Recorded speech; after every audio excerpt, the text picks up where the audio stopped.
हमारे देवतुल्य प्रधानमंत्री श्री नरेंद्र मोदी जी के आशीर्वाद से भारतीय शिक्षा बोर्ड का पूरा गठन हुआ है। इसके लिए बहुत बहुत अभिनंदन।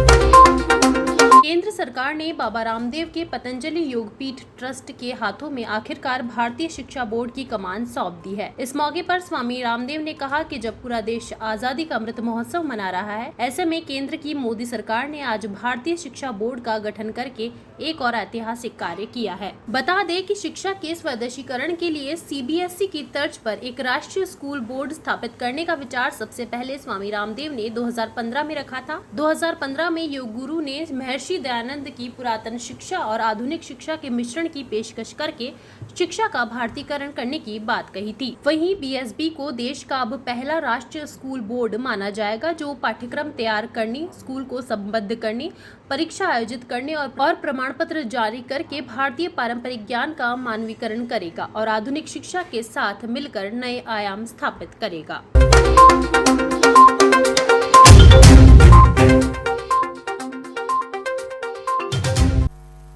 आजादी का अमृत महोत्सव जब देश मना रहा है, तो शिक्षा की आजादी के बाद एक बहुत बड़ा ऐतिहासिक काम आज पूरा हुआ है।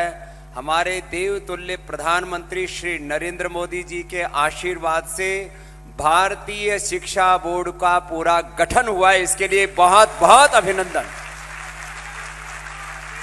अभी 15 मिनट पहले अप्रूवल आया और मैं आपको ये बताते हुए गौरव अनुभव कर रहा हूं कि 1835 में जो मैकाले पाप करके गया था, उसको साफ करेंगे अभी इस हिंदुस्तान से।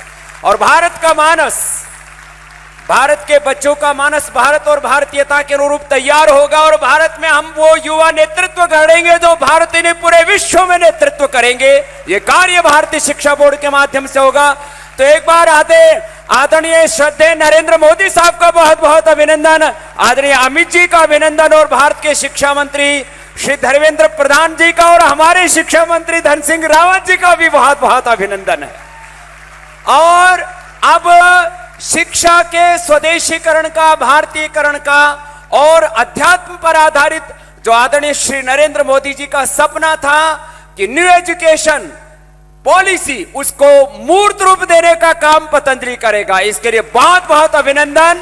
और अब सच्चे अर्थों में एक आजादी के नए युग का आजाद हो रहा है, वो आजादी के अमृत महोत्सव की सबसे बड़ी घटना होगी। इसके लिए एक बार पुनः श्रद्धेय प्रधानमंत्री जी का अभिनंदन। बोले भारत माता की, भारत माता।